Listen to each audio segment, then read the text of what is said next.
alumnado de primeiro da ESO imos recordar ou ver como se suman fraccións cando teñen diferente denominador. Aquí no encerado temos unha suma de fraccións.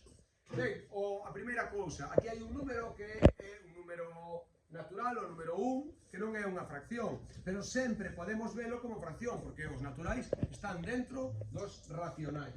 Entón, podo poñer o número 1, podolle poñer un no denominador e xa se converteu nunha fracción.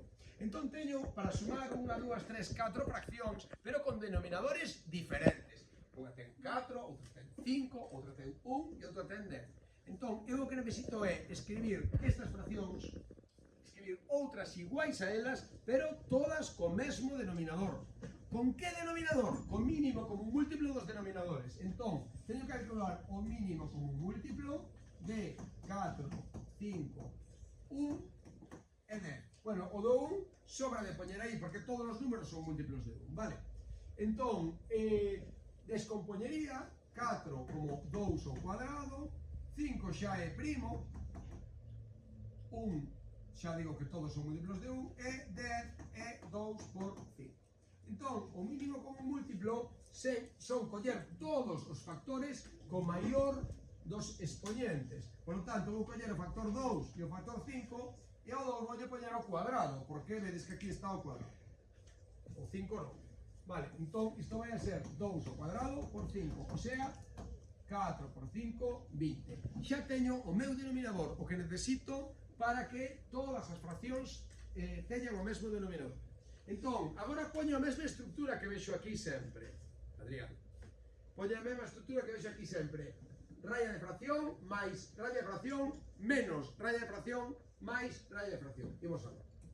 Raya de fracción máis raya de fracción menos raya de fracción máis raya de fracción.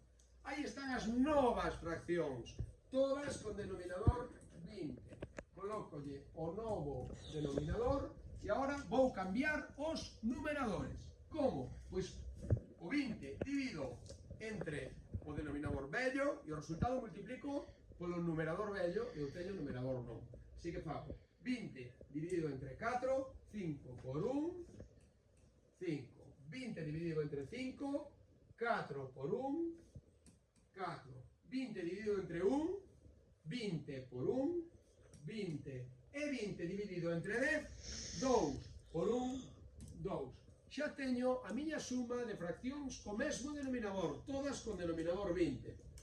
Entón, cando o denominador é común, 20, pois abonda con operar cos numeradores. Entón, se vos parece, escribo a cadea de operacións do numerador e despois vexo cantos están sumando, cantos están restando e fago a resta final.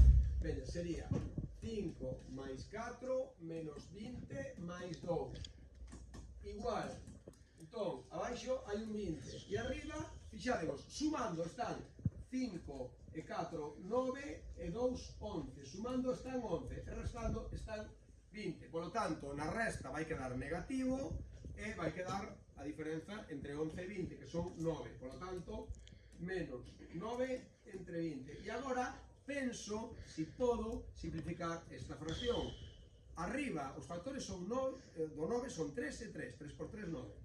E abaixo son 2 por 2 por 5. Entón, non hai ningún factor que este igual arriba e abaixo. Arriba son 3 e abaixo 2 e 5.